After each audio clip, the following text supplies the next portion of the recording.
Hey guys, it's Michelle from Waiting on Stupid to film our first episode of As the Table Turns with my dear friend Tricia. Tricia. Super impromptu. We decided to do this this morning. She's in town from Florida, so we're just going to wing it and see how it goes. Sounds great. So I'd like to hear the difference between Minnesota and Florida as far as the COVID shit's going. So I would say, first and foremost, just the amount of restrictions. They moved into phase one, which really was more like phase two here.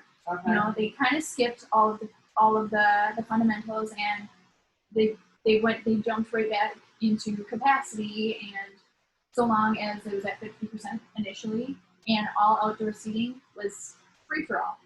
There was no restrictions in any form for outside.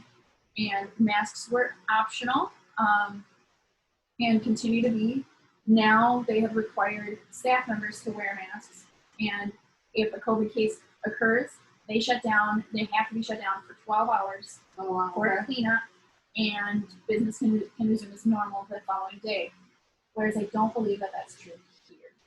Well, it's not true here because there's places that have had employees that have tested positive that haven't shut down at all. It's business as usual, and nobody's sanitizing extra and doing anything extra, so it's nuts. Yes, and as for like sanitation, I can only speak from what I see as a patron because I'm not working, but it doesn't look very strenuous. No, it's not any different than, from what I've seen, it's not any different than it was pre-COVID. It feels like Florida looks like 2019. Yeah. You wouldn't know at all. I kind of want to go back to 2019. Yeah, of course. I mean, yeah. And I think that is largely in part because I'm in a vacation area. So people treat their vacations like they just want to forget what's happening. Forget their life. Yes. And that makes sense for sure. So you're not back to work. So when did you shut down, though? Or when were you laid off? I was laid off when they decided to close, when Governor Tim Walz shut down March 17th. So St. Patrick's Day, we were supposed to open up, and we didn't. Yeah. And that's a huge day in St. Paul, too, so that was a huge letdown to have. Yeah, and it was a big bummer for the business. They had excessive amount of inventory, and we're anticipating making a lot of money. And they usually shut the street down. And too, also the month of March, which happens to be the busiest month of the place I had been working. Yeah. So what was your first restaurant job? My first restaurant job was at Mad Jack Sports Cafe. Oh, that's funny. 2007. Which one? Broken Park. Oh, funny. Yeah, which we have both worked at separately. And it was a shit show when I was there. Yeah, I think she had a different version of it, but all the same, yes. A smaller sports bar in northern suburb of Minnesota. That's funny. I forgot that you worked there because it was a shit show when I was there, and I was only there for like a month, and I was like, I can't. I was there from 2007 to 2012. I heard it was really good prior to that, and I see them hiring every once in a while, and I'm like, I don't even know. Yeah, no, and I was there for a lot of years, and it really like paved the way for my restaurant career and my alcoholism. And all good times.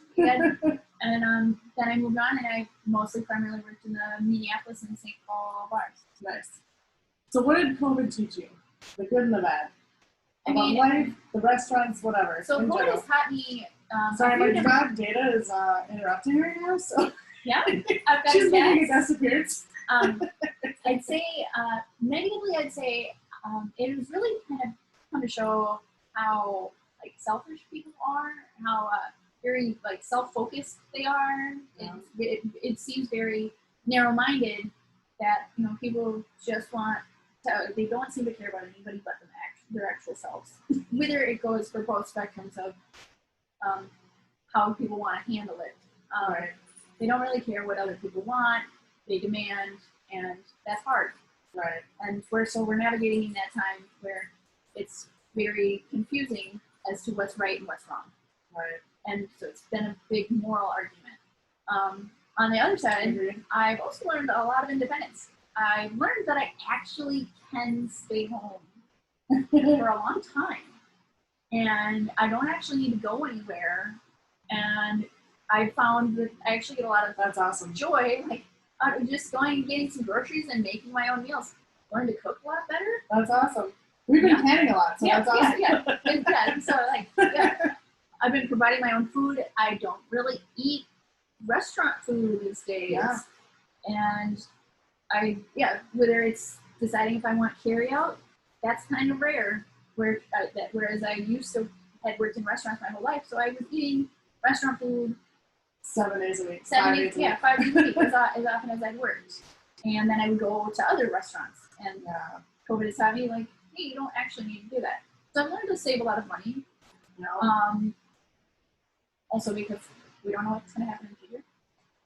But beyond that, it's also taught me some, like, you have to focus more on yourself and your own hobbies and figure out what you like to do. You don't get the distraction of work to cover up the fact that you don't have any hobbies. I normally have 50 hours a week in my life to. No, it's true though. When you're working so much, myself. You can't think about anything. And now all we've had is time to think. Yeah, and so much time to think, which has been a good thing and a bad thing. Right. It's also given us a lot of time to reflect. It also has showed me that I don't really like working as much as I thought I did. I thought this was going to kill me, and now it might kill me to go back. It might. I can relate. Yeah. I can tell you that it might. It's awful. I'm not going to lie. Other than that, there's also been a lot of goodness in people, and you see, a lot of my relationships with people have developed into more stronger emotional bonds. That's awesome. Unfortunately, that's been primarily phone calls, FaceTime, Zooms, whatever. Yeah. It's been more that, but I have got closer to a lot of people too. Yeah, so that's awesome. Because we have the time to think and decide what we want and who we are and question. Yes. That's awesome. So what do you see for the future of the industry? It's hard to say. I think for a long time, people are going to be really afraid of getting close to people physically. So I think there's going to be a lot of distance issues, and I don't know where we see it going. I do think that we've been talking for a long time that things are going to move more towards automation and more towards short counter service, and it's hard to imagine. It's hard to imagine as somebody that we've never had to go through that before. And so I think the staffing will get smaller. Yeah. I think people's roles will become bigger. More responsibility, for sure. More responsibility, hopefully with a higher wage, with fewer bodies. Right. Hopefully. However, I think a lot of people are tip pooling at this point.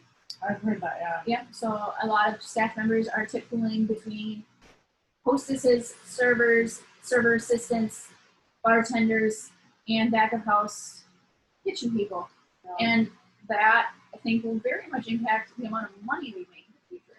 So I think a lot of the experienced people are going to gear out of getting out of the industry because they won't feel like it's fair to make less doing the same thing. Agreed. And I think a lot of inexperienced people will just never know how much fucking money we made. Yeah. Way back when. In 2019. Yeah. All right. Years ago in 2019. It feels like years ago, man. It's unreal. Yeah, it's a whole new animal. I feel like on one hand, we're going to be replaced by robots, and on the other hand, people can't do this by themselves. They don't know how to order off the fucking menu. They can't even read the menu half of the time. Yeah. Dana's making another appearance here. And I do wonder if we're going to move away from tip services, right?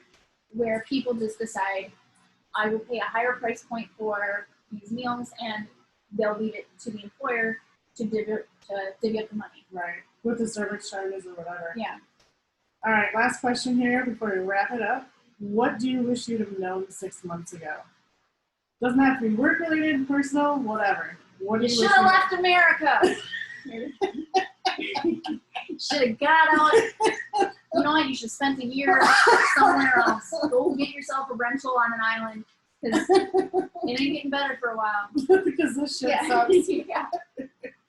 All right, guys. This is it for the episode. Thanks for tuning in. And until next time, do whatever you can to 86 Stupid. 86 Stupid.